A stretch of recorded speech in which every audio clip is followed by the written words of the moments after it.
Hello, I am the Kilted Mechanic, and this is my intro video.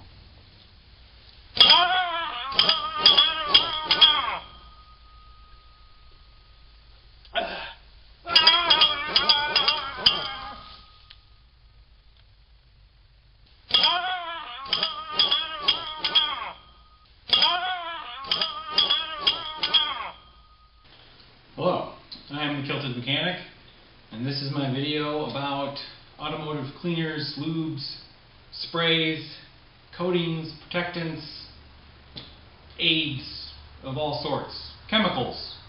This is my video about chemicals and specifically for automotive stuff, cars.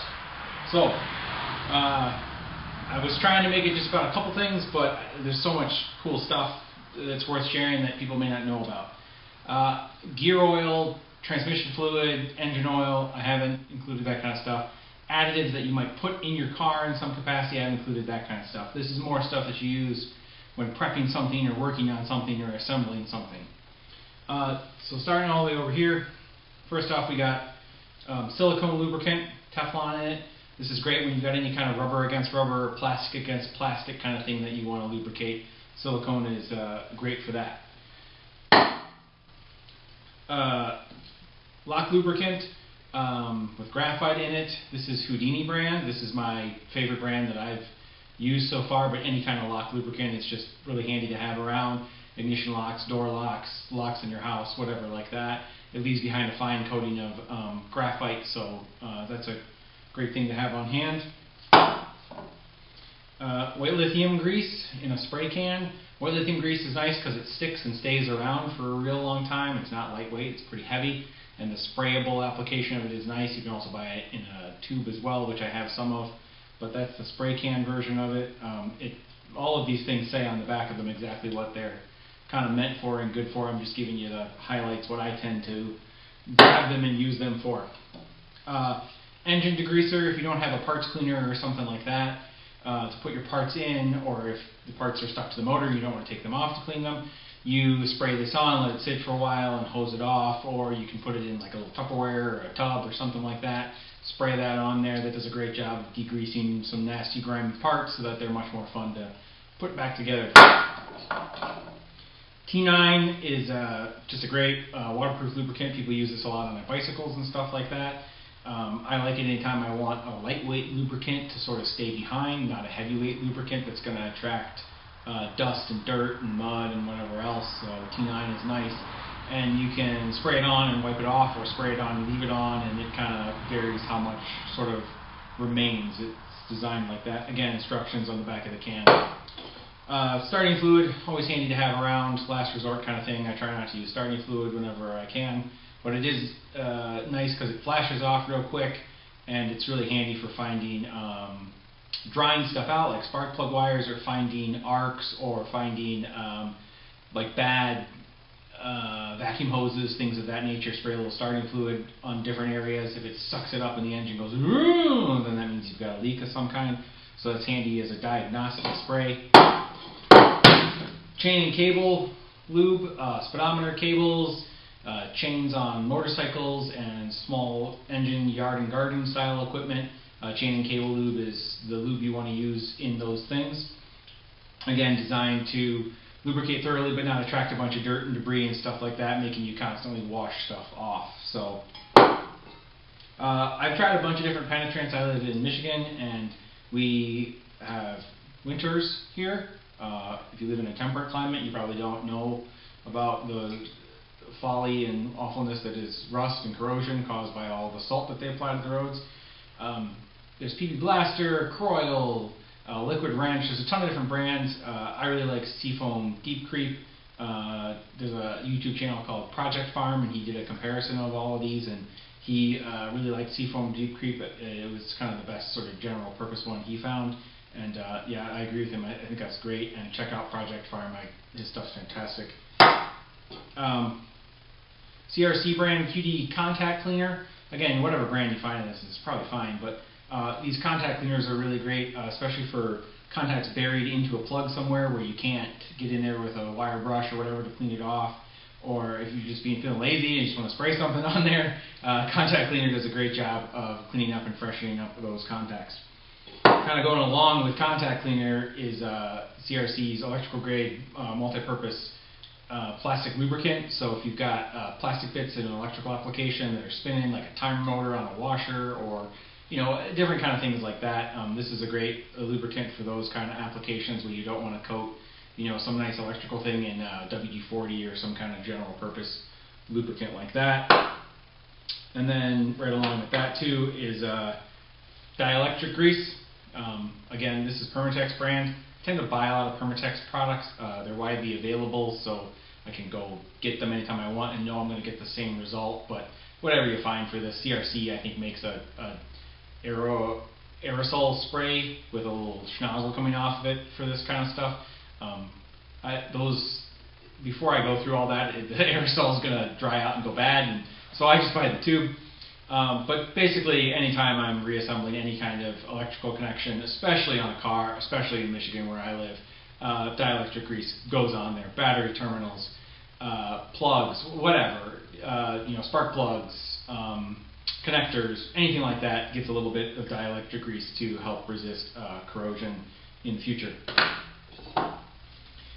Carbon choke cleaner and throttle body cleaner, these are not the same, so don't be fooled by that. Carbon choke is carburetor specific.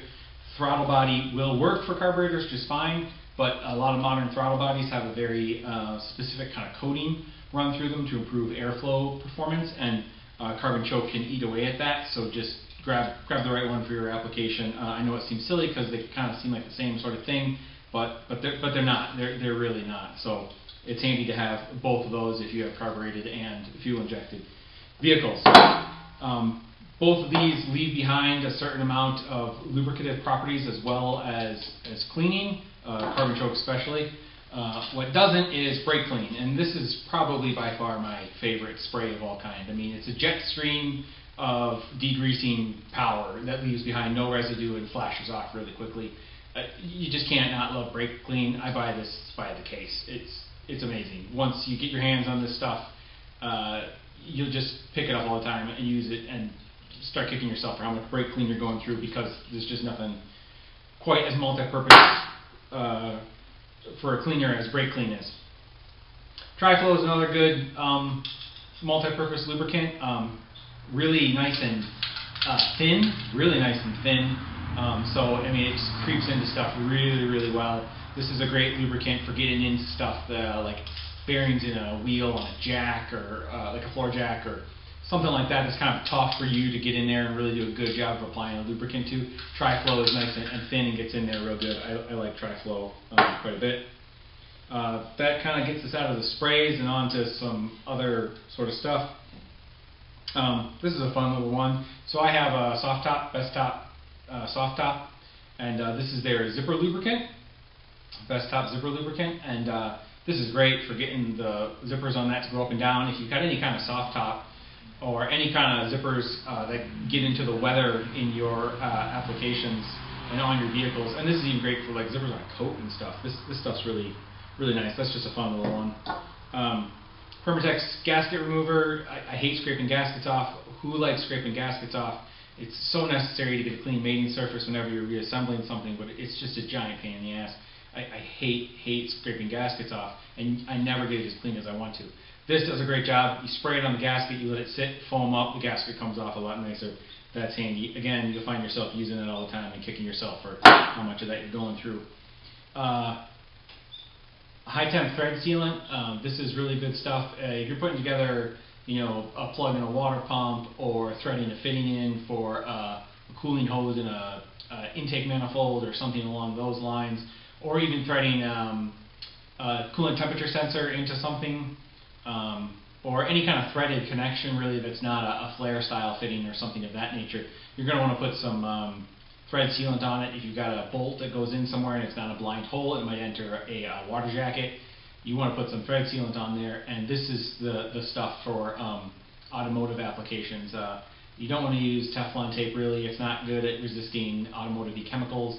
And I mean, you can go buy whatever standard thread sealant, Blue Monster or something like that, and that's good stuff too. But This is high temp, so if you're in a automotive application, it's really nice to have the high temperature abilities of a thread sealant like that.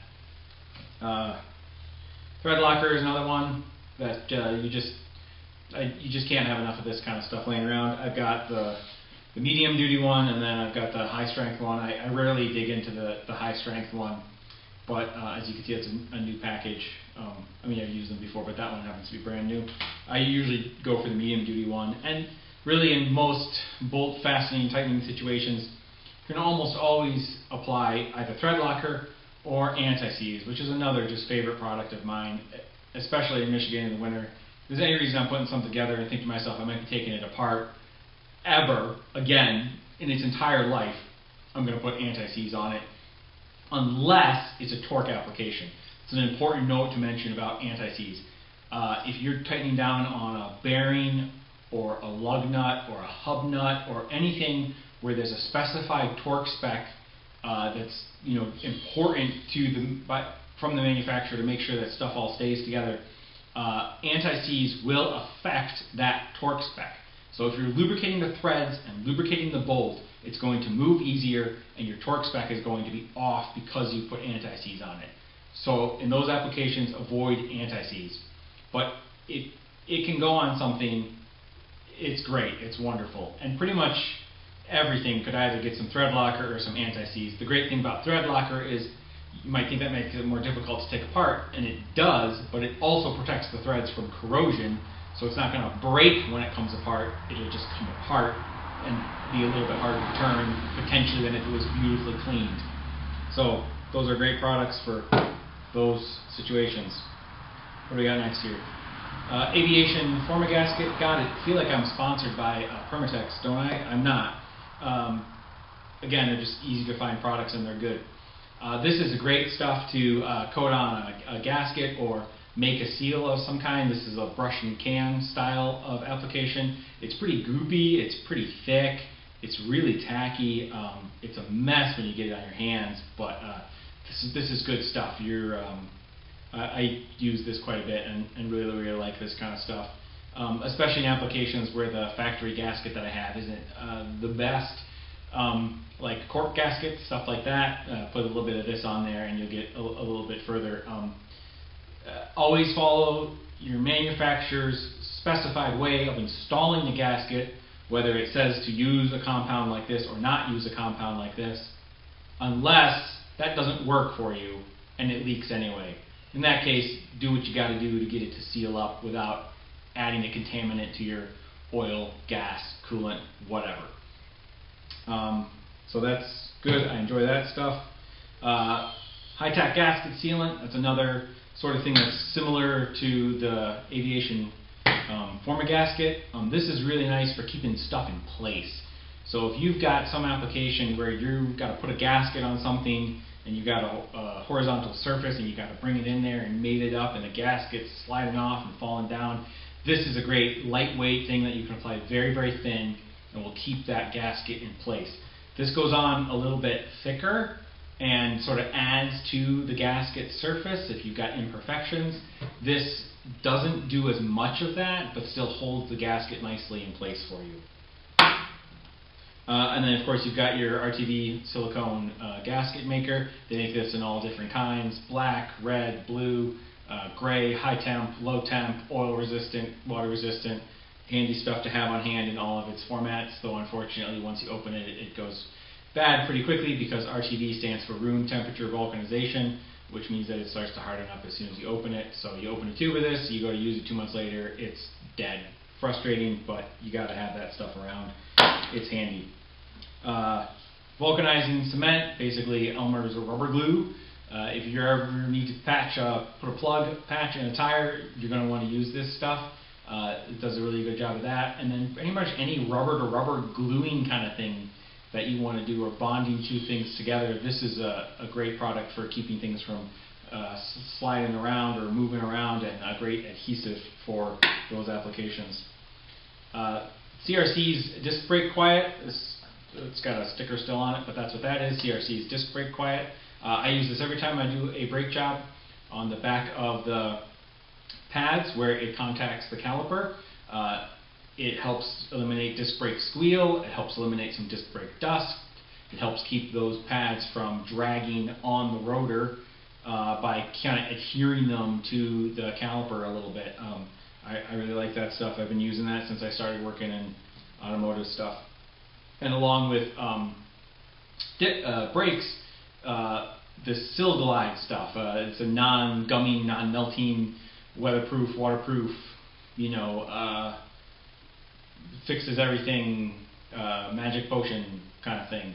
No, it's just, it's basically a lubricant that can take the heat of braking situations. So if you're rebuilding your caliper slides, or you've got the shims that the pads ride on, you apply a little bit of this and that helps lubricate, keep things moving around, keep everything happy so you don't have pads dragging at funny angles, or a caliper that's sitting at a goofy angle because the slides are all gummed up or bad. That's real handy stuff to have around.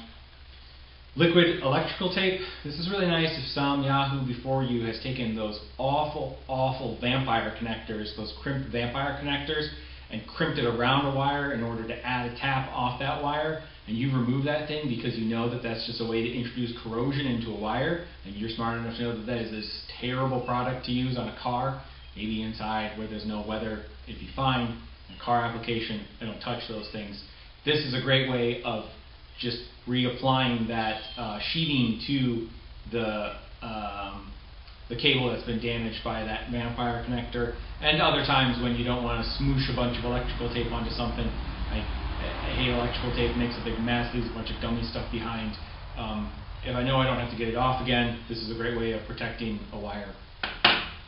This is another gasket kind of thing. Probably should have mentioned this along with the aviation former gasket and the high-tech gasket sealant. But this is just a more high temperature kind of version of this forma gasket or this high-tech gasket stuff. There's different times when you'd use this. I don't use this a lot, but it's a copper coat and good for different stuff like that. One time when I did use this, and I think the time that I bought this for, that it worked really quite well, was I had to make a exhaust flange style gasket, so where the tailpipe and the muffler made it together upstream of the muffler, there was a flat flange style gasket that went in there, and I could not find that gasket, so I cut it out of high temp gasket material, you know, sort of laid it across the piece, traced it, cut it out, and then I coated both sides of it in this copper coat gasket compound to help fill in some of the imperfections. This is one of the few things that's going to be able to take that kind of heat without breaking down. And sort of getting out of this style of lubricants and gasket stuff and that kind of thing. Oh, I guess we got one more. JB Weld. JB Weld's amazing. Its ability to bond things together is incredible. These are the JB Quick, not as good as the regular JB Weld. I wouldn't buy this again. It does set up quicker, but it's not quite as strong. Regular JB Weld is the way to go. So moving out of that kind of stuff, for just general purpose cleaning and life, brake parts cleaner, obviously, you can never have enough of this. That cleans everything. But mineral spirits is always handy to have around. Does a pretty good job of cleaning most stuff and won't kill you as much to breathe it as brake parts cleaner, so that's nice. But when mineral spirits won't do the trick, lacquer thinner, obviously. Lacquer thinner is fantastic at taking off oil and residue and adhesive and all that kind of stuff. And here's a cool little thing that I got for my lacquer thinner, and I've labeled it LAC lacquer thinner. It's a little plunger pump can. So most of the time when you're putting one of these kind of products on a rag, lacquer thinner, mineral spirits, paint thinner, acetone, whatever, you'd end up doing that kind of thing over and over again. Well, the plunger can is kind of cool because you don't have to screw around with that and the possibility of spilling it all over the place. You just put the, and there you got lacquer thinner on your rag. So that's a nice little thing. I inherited that from my grandfather. I don't know where you buy them, probably at the Harbor Freight. These are great. They are super handy. I never really understood these, and then my wife bought them, and I absolutely fell in love with these things. I have them around whenever I'm doing car work. Any kind of heavy-duty cleaning wipe like this is going to be great. This Tub of Towels one works really good. There's plenty of brands. But it's an individual moistened towelette like they give you at the barbecue place, except it's good at cutting through grease and stuff like that. So if we're cleaning your hands off, if we're wiping down a greasy surface or something like that, it's so nice to have it already pre-moistened and full of the cleaner like that. You don't have to spray the cleaner on there or wipe the cleaner on there and then grab another rag and then wipe it off. This does a good job. Speaking of wiping the cleaner on there and wiping it off, that's what you do with a product like Purple Power. I usually dilute this into a spray bottle and spray it on there with a spray bottle, 50-50 mix or so like that. And this does a great job of cleaning and degreasing a lot of automotive style stuff. It's pretty well concentrated, so you don't need a ton of that. And then I guess the last little thing that was over here that I kind of missed for a second there, I've got two of these little Tin Man oiling cans, you know, Wizard of Oz style, speak. And one of them I have cutting oil in. There's a Solvable cutting and grinding oil there. You can dilute this. It's water-based. So if you're drilling holes in something on your drill press or by hand or whatever, cutting oil is handy to have around for that kind of stuff. Or if you're threading, if you're tapping or threading with your tap and thread sets, cutting oil is great for that. And the little pump can applicator just makes it so much easier than trying to pour it out of the can onto your little specific work area without wasting a ton of it. And then in this one, I've just got 30 weight oil. Just lawnmower, small engine, kind of 30 weight oil I have in this one. And 30 weight oil is just great. I mean, it's such a good general purpose lubricant for so many things. It's thin, it does a good job of not attracting dirts, dusts and things like that and getting all clumped up and gogged up. If you open up your GM, Ford, Chrysler, whatever, service manual and you look through the lubricant specification section, especially in the older ones, especially 70s and 80s manuals, a lot of the times they specify lubricating stuff with 30 weight oil. That's what they want you to use, just a general purpose 30 weight automotive oil. And I find that works really well, like for a lot of stuff. It's nice and thin, it flows really nicely, it sticks around for a good long time, it doesn't attract dirt. I mean, what more could you want? And it's cheap. You know, a quart of this is what? $4, something like that, you know, for just 30 weight oil. So those are handy, and these are handy ways of applying it. And I think that about covers it. This is by no means comprehensive. There's a million different sprays and chemicals out there on the market that are useful for all kinds of different applications, and feel free to chime in and state your favorite or glaring error of omission that I made, not including one of the most important ones there. These are just the ones on my shelf that kind of stood out to me as being ones worth mentioning, what they're for, what I like about them, and yeah. Feel free to join the discussion or argue with me and tell me that this is absolute junk and I should never ever have used it and neither should anybody else. Whatever you want to say. Alright, see you later.